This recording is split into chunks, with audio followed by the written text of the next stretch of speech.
നമ്മളത് പള്ളിയിൽ പോയിട്ട് വരാം നേർച്ചക്ക്. ഓക്കെ. ഹലോ ഗൈസ്, ഇന്ന് ഞാനും എൻ്റെ അമ്മായിയും കൂടി, അതായത് ഞങ്ങൾ 2 റൈഡർ കണ്ണാപ്പികൾ കൂടിയിട്ട് നേരെ പോകുന്ന ചെറുത്തുരാക്കാൻ കേട്ടോ. വെക്കേഷൻ തുടങ്ങി ഇത്രയും നാളായിട്ട് എന്നാടെ നിൽക്കാൻ പോകാത്ത കാണാത്തതുകൊണ്ട് ഉമ്മ കുറേ നാളായി വിളിക്കുന്നു. എനിക്ക് പിന്നെ പുറത്ത് ഇങ്ങനെ അപ്പം വിശക്കും. അതുകൊണ്ട് തന്നെ പോകുന്ന വഴിക്ക് നമ്മളൊരു അവൽ മിൽക്ക് കുടിച്ച്, ഇത് നമ്മളെ സ്വന്തം അസീസാണ്. അസീസിൻ്റെ കടയിൽ കയറി 2 അവൽ മിൽക്ക് കുടിച്ചപ്പം നല്ല റാഹത്തായി.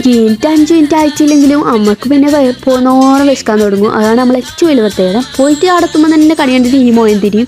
പോയില്ലേ, ദിവസം പോയി എന്ന് പറഞ്ഞാൽ മതിയില്ല.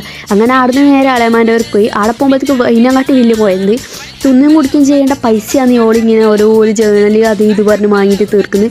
പഠിച്ചോനിക്കറിയാം. അതെല്ലാം കഴിയുമ്പോഴത്തേക്ക് ഉമ്മമാറിന് സലാത്തിന് പോകണം പള്ളിയിലേന്ന്.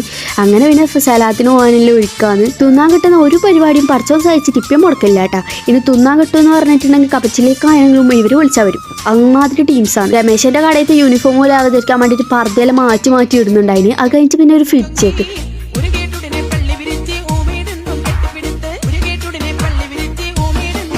അങ്ങനെ വരെ നമ്മൾ പള്ളിയിലേക്ക് എത്തിയിട്ടാ. പള്ളിയിലെത്തിയപ്പോഴത്തേക്ക് ആൾക്കാരെല്ലാം തന്നെ ഒരുമാതിരി നോട്ടായിന്. കാരണം ഒരുമാതിരി നാട്ടിൽ നിന്ന് പോയിട്ട് പിന്നെയും ഇവളെന്തിനാ വലിഞ്ഞേറി വന്നിനി ആ ഒരു എക്സ്പ്രഷൻ ആയിട്ടാ എല്ലാവരും മൂത്ത്. അങ്ങനെ അതിന് ഞാൻ ആരെയും നോക്കാണ്ട് ഒരു വിധത്തിൽ എൻ്റെ സോഷ്യൽ ആൻസൈറ്റിയും കടിച്ചു പിടിച്ച് നേരെ പോയിട്ടാ.